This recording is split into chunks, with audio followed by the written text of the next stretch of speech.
السلام عليكم ورحمة الله وبركاته، ازيكم عاملين ايه؟ النهاردة ان شاء الله هنعمل شوية تفريزات كده. ابدأوا بقى جهزوا في حاجة رمضان او ابدأوا جمعوا الافكار بتاعتكم. انا بصراحة من مؤيدين التفريزات. ليه بقى؟ لان انا بحس انها بتوفر في الميزانية وبتساعدني اني ما اشتريش اكل جاهز ابدا. وبحس حتى ان البيت مستور بحاجة كده في الفريزر طالما في حاجة جاهزة. طب عليه نضيف فجأة او يوم بعد الشر تعبانة مش قادرة تعملي اكل اي حاجة، صدقيني الحاجات دي في الفريزر منقذة. يعني ممكن نسميها بقى تفريزات الانقاذ. طيب انا عملت ايه دلوقتي؟ انا قشرت شوية كده حلوين من البصل، طماطم وليمون.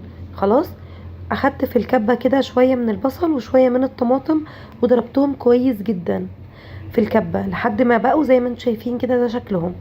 جبت بقى كيلو الا ربع من البانيه. طبعا انتي تحددي الكمية، تقدري تعملي كيلو، 2 كيلو، نص كيلو، شوفي انتي احتياجاتك ايه. بس انا عاملة كيلو الا ربع عشان هعمل منهم وجبتين وكده، ده بيكفيني انا.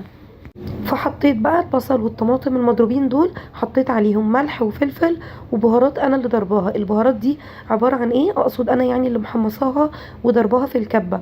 عبارة عن كباب صيني وحبهان وكمان ورق لورا. خلاص، بضربهم كويس جدا في الكبة وبستخدمهم في تتبيلات كتير، وفي الرز البسمتي بيكون تحفة.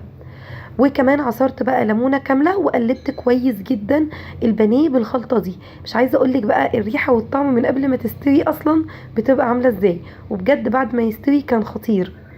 لان ما يمنعش انه انا طبعا بعد ما بخلص الحاجه والتفريزات طبعا والولاد بقى بيشوفوا المنظر، لا لازم تحمري لنا يا ماما منها. وخصوصا ان انا في اليوم ده كنت عامله اكل تقضيه سريع جدا، علشان اللي هو يعني فول وطعميه وحاجات من البيت. علشان ايه؟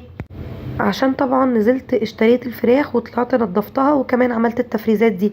فلازم في اليوم ده يا اما يكون عندي اكل بايت يا اما اعمل اكل تقضية زي ده. اخدت تاني كمية من البصل والطماطم وضربتهم برضو. دلوقتي بقى هنتبل فراخ، بس هنتبلهم بأطعم وتتبيلات مختلفة. فانا هضرب شوية كده من البصل والطماطم، شوية حلوين بقى. اعملي كب او اتنين زي ما تحبي يعني. كمية البصل في التتبيلة زي ما انتي تحبيها. يعني في ناس بيحبوا تتبيلة كتير، لان بعد ما التتبيلة بتستوي بناكل منها بالمعلقة كده، مع الرز او المكرونة او اي كان الحاجة اللي انتي عاملاها جنبها. وفي ناس مش بيحبوا التتبيله خلاص، بياكلوا الفراخ بس. فبناء على كده انت اللي تقرري كميه التتبيله اللي هتعمليها ايه. بس وبعد كده ضفت برضو البهارات بتاعي الاساسيه، اللي هي الملح والفلفل والبهارات اللي انا قلت لكم عليها. خلاص، هبدأ ان انا اشيل كل حاجة كده في كيس. بصوا انا عاملة فرخة كاملة، ودي عشان بعملها لما يكون حد موجود. ما ينفعش اعمل فراخ متقطعة، لكن احنا بالنسبة لنا بعمل صدور بس، لان البيت عندي كله ما حدش بياكل اوراق. فزي ما انتم شايفين انا بجيب الصدر كده على بعض، بقول له عايزة صدر كتل بالعظم. وده بالنسبة لي بيكون موفر جدا، لان انا الصدر ده بيأكل عندي 4 افراد واكتر. هنا بقى اخدت كل حاجة زي ما قلت لكم حطيتها في كيس، وهبدأ ان انا اعمل اطعمة مختلفة. ففي كيس حطيت معلقة كبيرة من السماق وقلبت كويس جدا، ودي بقت صدر بالسماق. والكيس التاني حطيت عليه شوية كده من دبس الرمان، ودي بقت بدبس الرمان. والكيس التالت اللي هي الفرخة الكبيرة دي، انا في دماغي ان انا احشيها رز، عشان كده ما حطيتش عليها اي اضافات تانية. انا عاوزاها بس تتبل، وبعد كده بقى هبقى اعمل لها خلطة حشوة رز كده لما اجي اطلعها واحشيها واحطها في الكيس الحراري، وبتبقى تحفة. لا، في نفس الوقت لو قررت ان انا اغير يعني رأيي، ممكن بقى اضيف عليها اي طعم انا عاوزاه، او حتى اعملها على صينية بطاطس او اي حاجة وتكون حلوة جدا. وطبعا عشان ما انساش جبت ورق اللي هو ستيكر ده، وكتبت على كل حاجة، وابدا ان انا الزق عليها ان هي معمولة بطعم ايه وان هي عبارة عن ايه، علشان الحاجة لما بتدخل الفريزر بتفقد معالمها خالص ومش بنبقى عارفين هي دي ايه.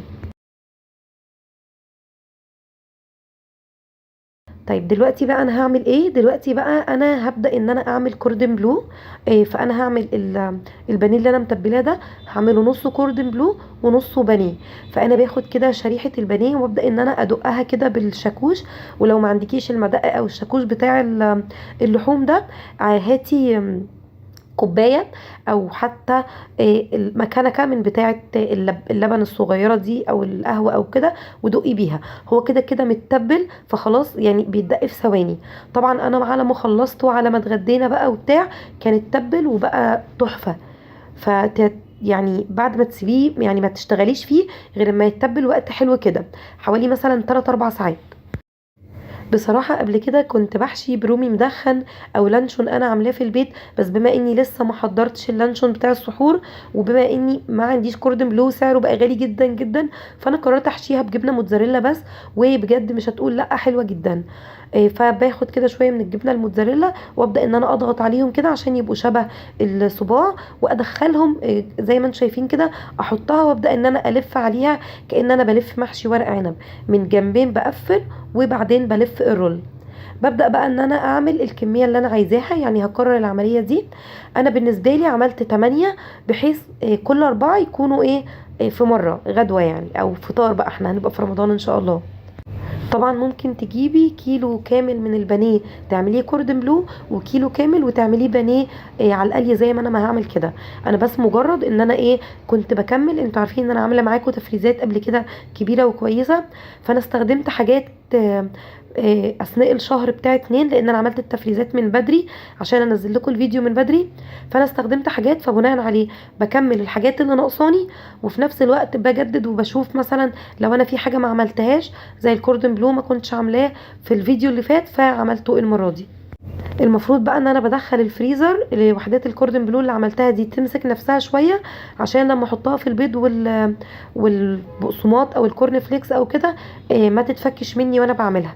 ففي الوقت ده انا بعمل بقى البانيه بتاعي، الكميه اللي اتبقت هعمل بقى بانيه كده.